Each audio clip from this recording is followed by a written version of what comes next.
1. En Los Cabos, en el año 2000, el glamour y la opulencia de los resorts y la costa de Baja California escondían, a veces, secretos oscuros. Era un otoño de clima templado, pero la atmósfera en el lujoso Paseo del Pescador estaba a punto de ser rasgada por una tragedia. Isabela del Castillo, una curadora de arte talentosa y respetada de 32 años, originaria de San Miguel de Allende, era una figura conocida en los círculos artísticos de la región. Su vida, aparentemente perfecta, sería brutalmente interrumpida la noche del 15 de octubre. 2. El descubrimiento del cuerpo fue hecho por su amiga y vecina, la señora Valeria Romero, alrededor de las 11 de la mañana del día siguiente. Preocupada por la ausencia de Isabela en un compromiso matutino, Valeria usó una llave de repuesto, un privilegio de una amistad de muchos años. Lo que encontró al entrar al departamento en el 5º piso fue un escenario de horror silencioso. El lujo habitual del lugar, con sus piezas de arte cuidadosamente seleccionadas y la vista deslumbrante hacia el océano Pacífico, ahora parecía sofocante, manchado por una presencia siniestra. Un grito agudo resonó por los pasillos silenciosos del edificio, quebrando la serenidad matutina. 3. La llamada a la policía fue inmediata. En pocos minutos, la Policía de Investigación de Baja California Sur estaba en el lugar, y con ella, el inspector Antonio Caballero. Caballero era un hombre de mediana edad, con una expresión cansada, pero con ojos perspicaces que ya habían atestiguado la cara más oscura de la humanidad. Había liderado innumerables investigaciones de alta complejidad, pero el caso del Castillo prometía ser diferente. Al entrar en el departamento, un silencio pesado flotaba en el aire, solo interrumpido por los sonidos lejanos de la ciudad. La escena del crimen era de un desorden sutil, casi artístico. Una copa de vino de cristal, elegantemente diseñada, yacía en pedazos en el suelo de la sala, sus fragmentos reflejando la luz de la mañana como lágrimas.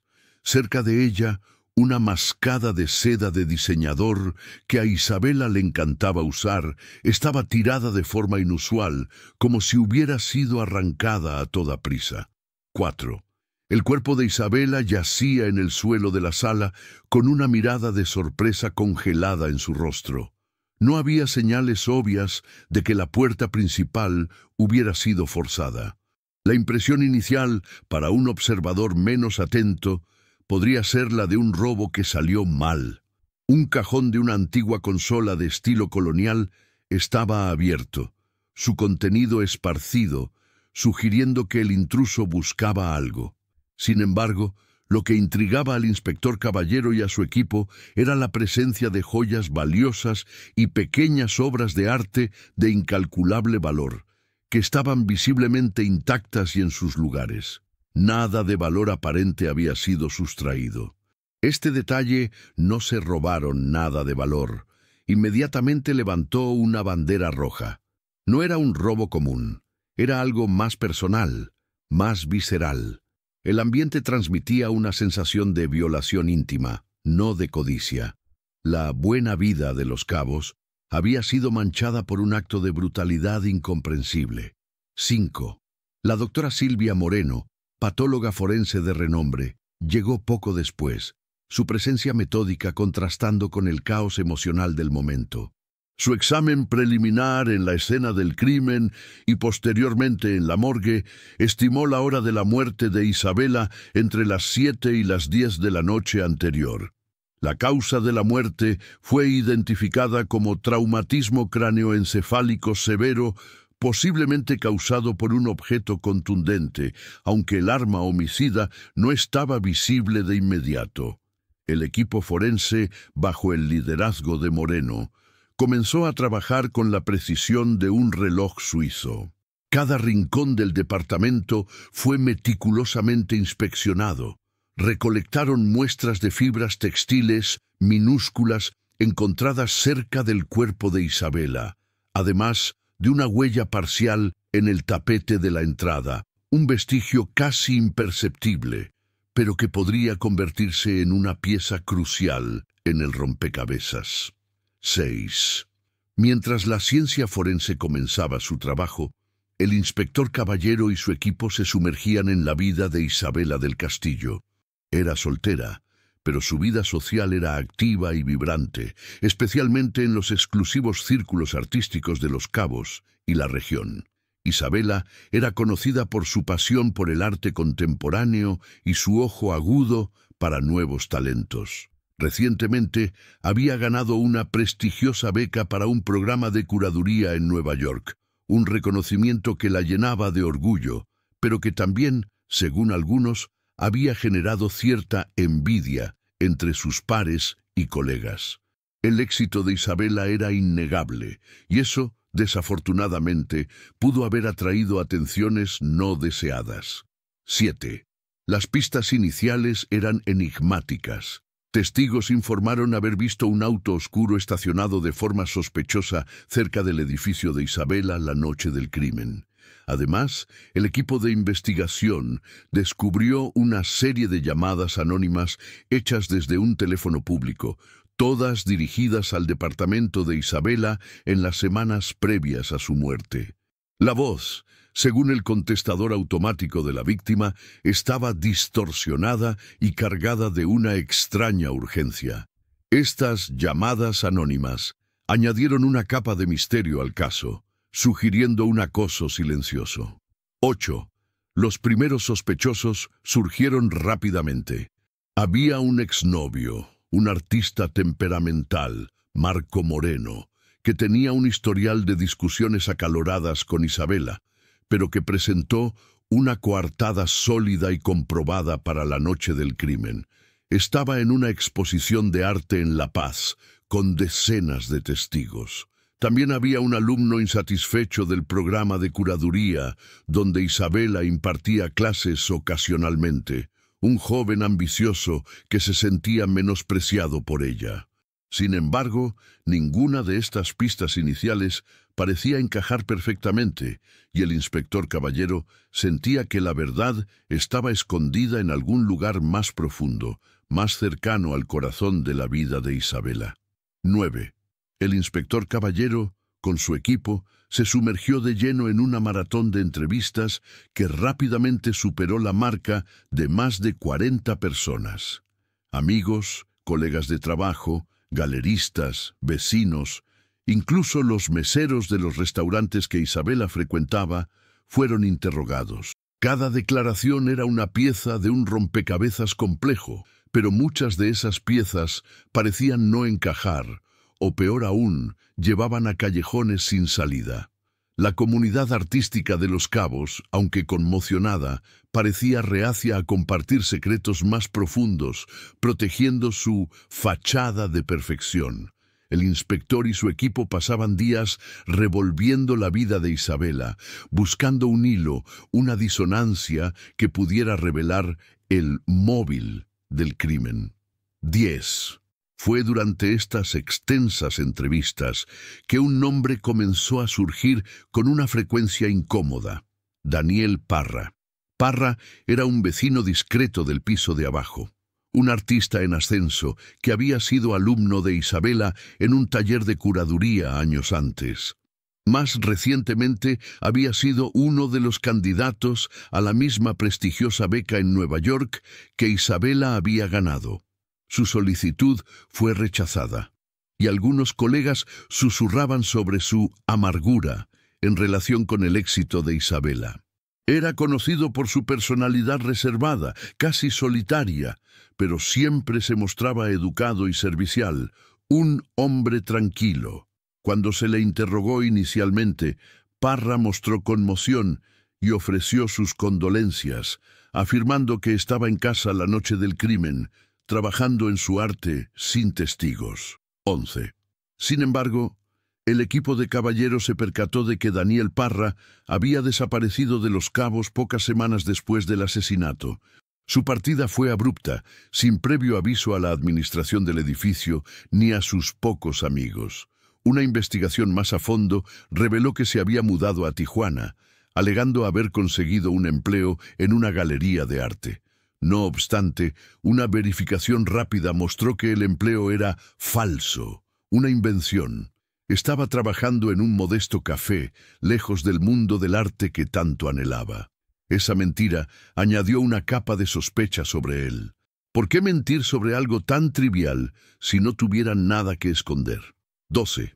Avanzando en la investigación, un descubrimiento tardío, pero perturbador, emergió de los registros telefónicos detallados. Se realizó una llamada desde el teléfono fijo del departamento de Isabela del Castillo, horas después del horario estimado de la muerte, a las 12:37 de la madrugada.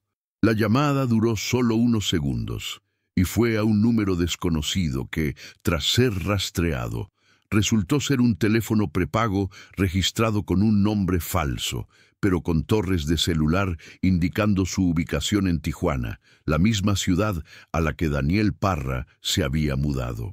¿Quién haría una llamada desde el departamento de la víctima post-mortem, sino el asesino, quizás verificando algo o dejando una pista falsa? Esa llamada post-mortem se convirtió en uno de los detalles más enigmáticos del caso. 13. A pesar de la creciente desconfianza hacia Parra, no había pruebas concretas que lo vincularan directamente al crimen.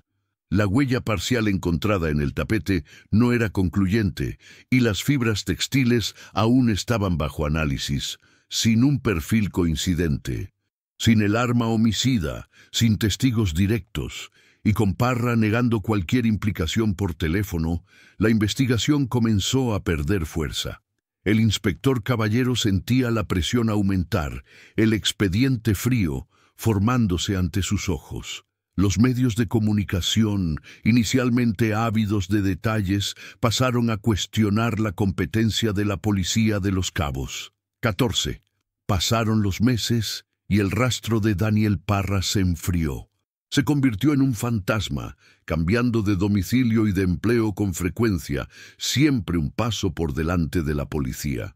Después de 6 largos y frustrantes meses de investigación intensiva, con todas las pistas agotadas y sin nuevas evidencias sustanciales, el caso del Castillo fue oficialmente archivado como un caso no resuelto.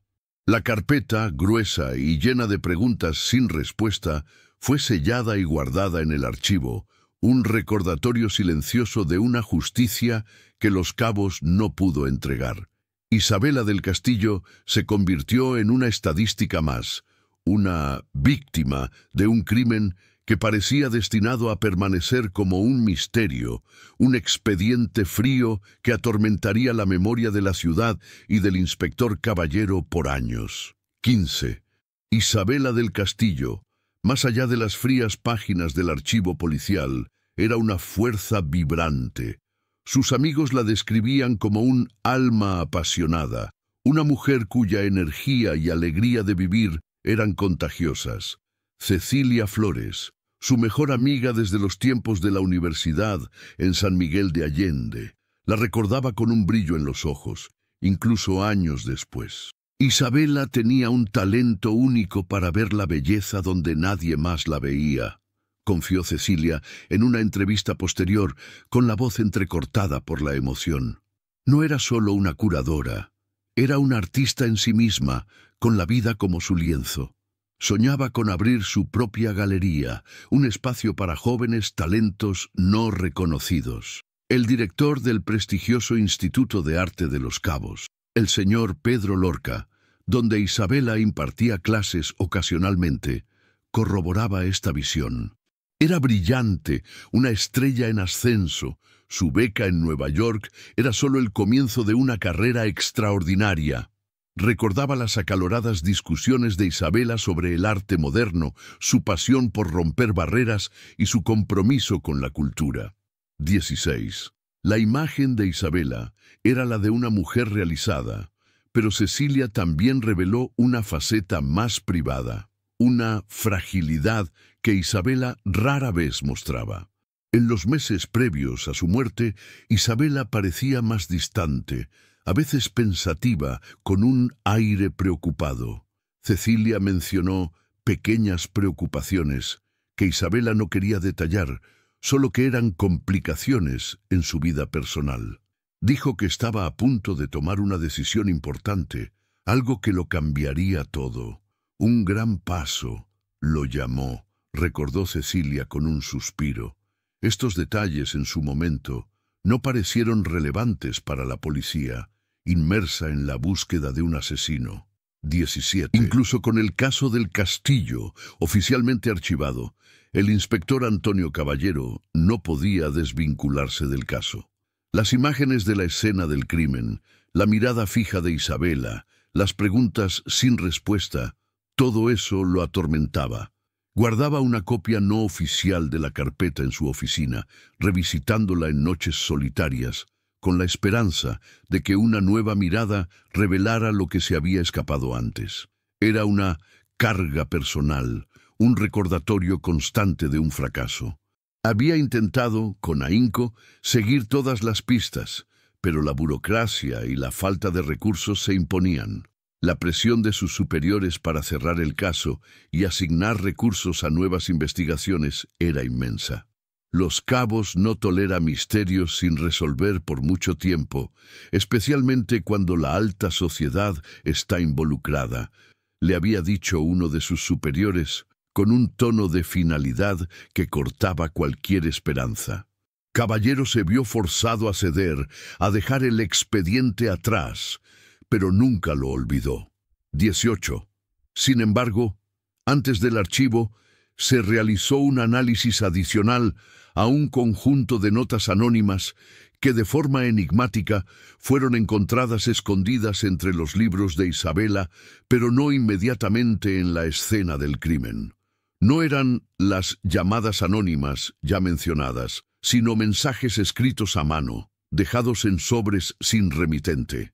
Las notas eran cortas, casi poéticas en su velada amenaza, usando frases como «el tiempo te alcanzará» y «los celos son un veneno».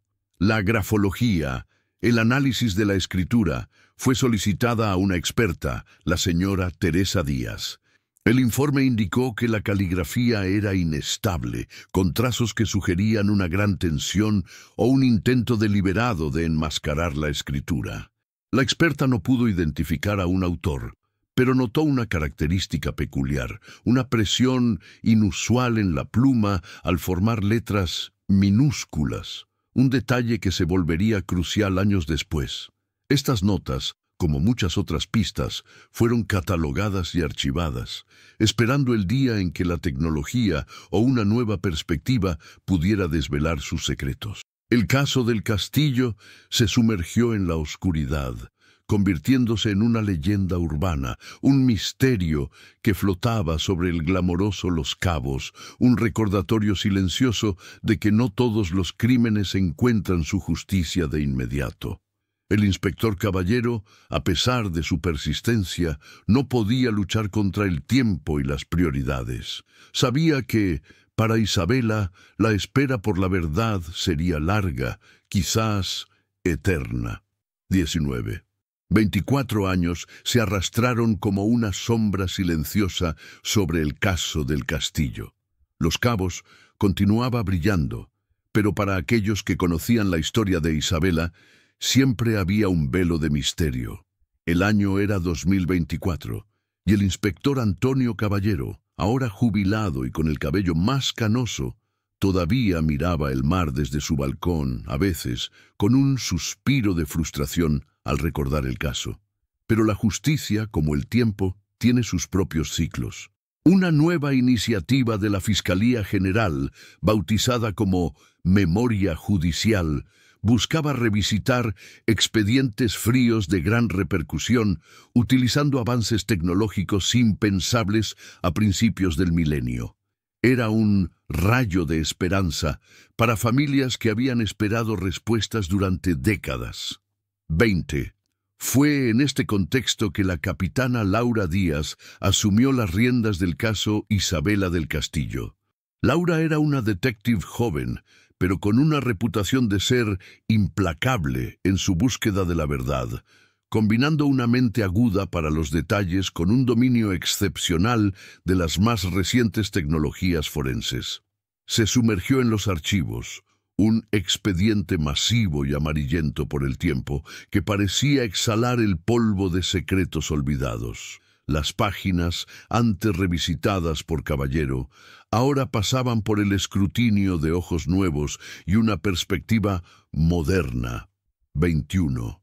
Laura pasaba noches inmersa en los informes antiguos, en las fotografías en blanco y negro de la escena del crimen, en las declaraciones mecanografiadas. Buscaba no solo lo que se había visto, sino lo que se había ignorado, lo que la tecnología de la época no podía descifrar. Y fue en medio de esta inmersión profunda que comenzó a identificar las pistas ignoradas. Un minúsculo fragmento de uña, casi microscópico, había sido encontrado bajo las uñas de Isabela. En su momento, fue catalogado como material biológico no concluyente. Ahora, con el ADN forense avanzado, la historia sería otra. 22. Además, Laura reexaminó las muestras de fibras textiles recolectadas cerca del cuerpo. Los análisis originales habían sido genéricos, incapaces de identificar una correspondencia exacta, pero las bases de datos de fibras se habían expandido exponencialmente. También se centró en un detalle que había sido marginado: un botón de camisa de nácar, encontrado bajo un tapete en la sala a pocos metros del cuerpo. No pertenecía a Isabela, ni a su vecina, ni a ninguno de los sospechosos iniciales. Era un detalle insignificante para la época, pero Laura sintió que llevaba una firma. 23. Una antigua agenda personal de Isabela, también archivada, contenía anotaciones crípticas y fechas subrayadas, algunas acompañadas de un simple JL y un signo de interrogación. Al principio parecían solo garabatos sin sentido, pero para Laura estas anotaciones eran preciadas, un vistazo a la vida secreta de Isabela. Notó una serie de encuentros marcados con JL, algunos con un cancelado tachado. La frecuencia de estos encuentros y el tono de urgencia en algunas de las anotaciones sugerían una relación íntima, una aventura secreta. 24. La capitana Laura Díaz decidió revisitar a los testigos clave, aquellos que habían sido escuchados años atrás. Cecilia Flores, la mejor amiga de Isabela, ahora una mujer de mediana edad, todavía cargaba con el dolor de la pérdida. En una nueva entrevista, Laura le preguntó sobre las pequeñas preocupaciones y la decisión importante que Isabela había mencionado antes de su muerte. Cecilia, con la perspectiva del tiempo y animada por la seriedad de la nueva investigación, reveló más detalles. Isabela le había confiado que estaba incómoda con la intensidad de una relación secreta que mantenía. Quería terminarla, pero temía la reacción del hombre involucrado. 25. Dijo que era posesivo, celoso, susurró Cecilia, con la voz casi inaudible. Que no aceptaría el final. Tenía miedo, un miedo profundo. Isabela se había enamorado de otro hombre, alguien que conoció en Nueva York, y planeaba casarse y mudarse allí, dejando Los Cabos y su pasado clandestino atrás.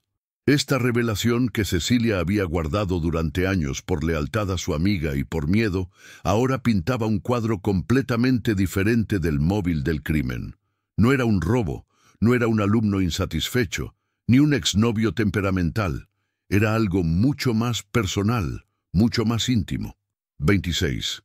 Las anotaciones de JL en la agenda de Isabela comenzaron a tener sentido.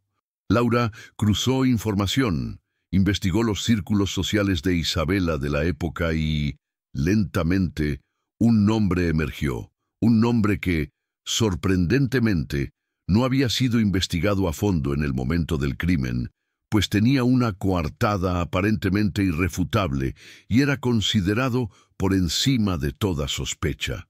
Juan Luis Fontana, el respetado galerista de arte, amigo cercano de Isabela, que había expresado públicamente su pesar por la pérdida de la amiga. Él era JL. La pieza que faltaba en el rompecabezas estaba empezando a encajar, revelando una historia de pasión prohibida y obsesión. El expediente frío de los cabos estaba a punto de calentarse y la verdad saldría a la luz desde donde menos se esperaba. 27. La capitana Laura Díaz, armada con el nombre de Juan Luis Fontana y las enigmáticas anotaciones de Isabela, sabía que la clave para desvelar el caso residía en la reevaluación de las pruebas materiales con las herramientas del siglo XXI. El minúsculo fragmento de uña, antes catalogado como no concluyente, fue sometido a una nueva pericia, con técnicas de secuenciación genética de última generación. El avance de la biotecnología forense, impensable en el año 2000, permitió aislar y amplificar el ADN con una precisión quirúrgica. Los resultados fueron irrefutables. El perfil genético correspondía de forma exacta al de Juan Luis Fontana, confirmando la presencia del galerista en la escena del crimen en un enfrentamiento íntimo con la víctima. 28. Las fibras textiles minúsculas, recolectadas meticulosamente cerca del cuerpo de Isabela, también fueron revisitadas. El análisis original había sido genérico, pero ahora, con espectroscopía avanzada y acceso a bases de datos globales de tejidos, el equipo de Laura pudo identificar las fibras como de lana de alta gama, común en sacos de vestir masculinos de diseñador. La coloración específica y la trama del tejido permitieron crear un perfil detallado de la vestimenta del agresor, una prenda que Fontana, como galerista de éxito, ciertamente poseería. 29. La huella parcial en el tapete de la entrada, un vestigio casi borrado por el tiempo, cobró nueva vida a través de un software de reconstrucción digital 3D. La imagen borrosa fue procesada, revelando no solo la talla aproximada del zapato, sino también un patrón de suela distintivo, casi una firma, que podría ser comparado con calzado masculino de la época. El botón de nácar, ignorado como un detalle insignificante en el pasado, pasó por un análisis microscópico electrónico que reveló detalles de su fabricación y microrasguños únicos, características que podrían eventualmente vincularlo a un lote específico de ropa. 30.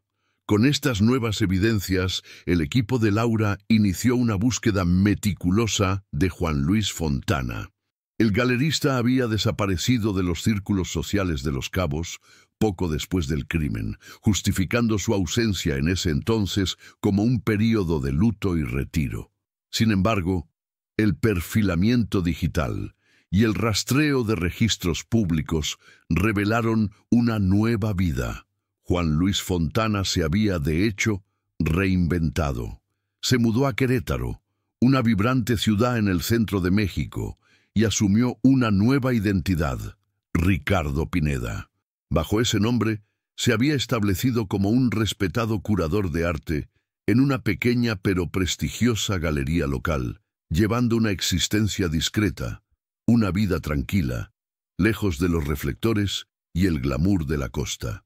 31. La capitana Laura Díaz y un pequeño equipo viajaron secretamente a Querétaro. La vigilancia sobre Ricardo Pineda se inició con la máxima discreción. Su rutina era metódica, de la galería a casa, con una parada diaria en un pequeño café. La oportunidad para recolectar una muestra de ADN sin alertarlo surgió en una tarde soleada. Pineda, después de terminar su café con leche, dejó la taza sobre la mesa antes de irse. Un agente, haciéndose pasar por cliente, la recogió discretamente. La muestra de saliva fue enviada con urgencia al laboratorio. 32. Los resultados llegaron en menos de 24 horas y la confirmación fue abrumadora. El perfil genético de Ricardo Pineda era una coincidencia exacta con el ADN encontrado bajo las uñas de Isabela del Castillo.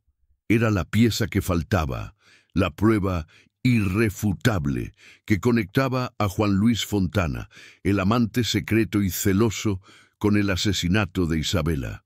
Además, las fibras de lana de alta gama se compararon con una muestra de un saco que Pineda usaba regularmente, y la coincidencia fue asombrosamente precisa. La reconstrucción de la huella también se alineaba perfectamente con la talla y el patrón de suela de los zapatos que calzaba. El expediente de 24 años, antes frío y sin esperanza, ahora hervía con la verdad. La justicia estaba a la puerta de Ricardo Pineda, el hombre que había intentado enterrar su oscuro pasado bajo una nueva identidad. 33. La mañana en Querétaro fue fría y gris cuando la capitana Laura Díaz y su equipo rodearon la residencia de Ricardo Pineda. El arresto fue dramático, pero el hombre, al ser confrontado con su verdadero nombre, Juan Luis Fontana, y las evidencias que lo vinculaban al caso del Castillo, reaccionó con una calma perturbadora. Sus ojos, antes serenos, revelaron un destello de desesperación contenida. En el interrogatorio, Fontana negó inicialmente, pero ante el ADN irrefutable y la reconstrucción de las fibras y la huella, comenzó a ceder. Admitió saber del caso, de la muerte de Isabela, pero intentó desvincularse.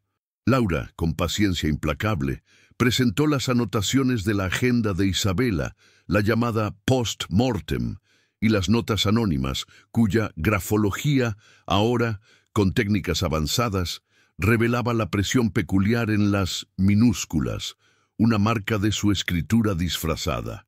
Confrontado con la verdad, Fontana se derrumbó, confesando una obsesión enfermiza.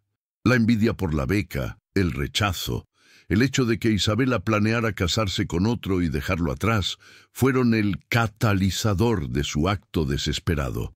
Usó un pisapapeles de cristal de la propia Isabela como arma, un objeto de arte transformado en instrumento de muerte. Sus huellas dactilares fueron finalmente identificadas en él. 34. El juicio, en 2025, en Los Cabos, capturó la atención internacional. La hermana de Isabela, la señora Sofía del Castillo, testificó con un dolor palpable, leyendo fragmentos del diario de Isabela que revelaban el creciente malestar con el acoso de Fontana.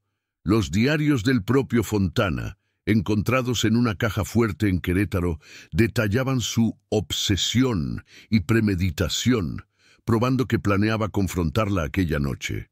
La pericia psiquiátrica lo diagnosticó con una personalidad narcisista y posesiva. La capitana Laura Díaz presentó las pruebas irrefutables, tejiendo la narrativa de un crimen pasional que había permanecido frío por décadas. El veredicto llegó rápidamente. Juan Luis Fontana fue condenado a 28 años de prisión. Para Laura, la justicia, aunque tardía, había prevalecido. Visitó la tumba de Isabela, un lugar sereno con vista al Pacífico, un suspiro de alivio y la certeza de que algunos misterios, por más profundos que sean, no están destinados a permanecer eternos. La historia de Isabela del Castillo es un recordatorio de que la verdad siempre encuentra su camino, sin importar el tiempo que tarde. 35. Si te interesó este expediente frío de Los Cabos, hay muchas otras historias de justicia tardía esperando ser descubiertas. Comparte este caso y ayuda a mantener viva la memoria de Isabela.